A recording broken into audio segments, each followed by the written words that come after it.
Hey everyone, welcome back to the channel. If you've lived long enough, you know that life isn't always sunshine and rainbows. We all have those days, or even seasons where everything feels like an uphill battle. But here's the thing, those challenges don't have to define us. In fact, they can be the very things that make us stronger and wiser. So today, let's talk about how to navigate life's toughest moments and come out on top. Let's be real, some days are just hard. Maybe you have faced a setback, a disappointment, or just one of those days where nothing seems to go right. And that's okay. Those moments are part of life. But what happens when those off days stretch into weeks, months, or even years? When challenges keep piling up, one after another? Or when you're dealing with a persistent problem like a toxic work environment or a complicated family situation. It's exhausting, right? It's easy to feel overwhelmed. You might start feeling depressed, anxious, or even angry without even realizing it. Maybe you're not sleeping well, overeating, or snapping at people over the smallest things. Personally, when I'm emotionally drained, I tend to cry. And while crying isn't a bad thing, it doesn't solve the root of the problem. If we're not careful, we can start to feel like victims of our own circumstances. And that's when things can spiral even further. So what do we do when life feels like it's closing in on us? For me, prayer has been a game changer.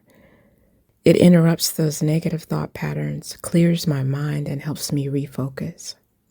It's not just about asking for help. It's about building a relationship with the Most High God. I've learned that He not only listens, but also answers in ways that I can understand. But here's the thing. While the Most High God is with us in every season of life, there's also an adversary waiting to exploit our weaknesses. That's why it's important to stay grounded in faith and aware of the battles we're facing, both spiritually and in our daily lives. Through Christ, we have the tools to overcome our circumstances. It's not about pretending everything is perfect. It's about taking authority over our lives. Think of it like driving a car. When you hit a hill, you don't just stop and give up. You shift gears, step on the gas, and keep moving forward. The same goes for life. The challenges will come, but we don't have to let them defeat us. Here's the truth. Life wasn't meant to be a smooth ride. It's the ups and downs that make it meaningful. But we have the power to guide our own journey. When negative thoughts creep in, we can choose to stop them in their tracks. When emotions try to take over, we can lean on the Holy Spirit for guidance and peace. It's not always easy, but it's always worth it. Strengthening your spirit and mind is a daily practice. It's about recognizing when you're slipping into negativity and choosing to rise above it. And remember, you're not alone in this. The Most High God is with you in every valley and on every mountain. So keep pushing forward, keep shifting gears, and most importantly, keep believing that better days are ahead. Life is a journey. Every challenge is an opportunity to grow. So don't be afraid of the hills. Embrace them. Shift into the right gear, step on the gas, and keep moving forward. You've got this. Now let's get down into the weeds a little bit. Today I want to share a story with you, a story about my first backyard, some stubborn weeds, and the unexpected life lessons they taught me. Stick around because this isn't just a gardening tale, it's a metaphor for life. I remember when I bought my first home. I was so excited to finally have my own backyard, but when I stepped outside, I was greeted by thigh-high weeds. At first, I saw them as a challenge. I was determined to create my own little oasis, one weed at a time. And hey, gardening is a great workout, so I was all in. But here's the thing about weeds.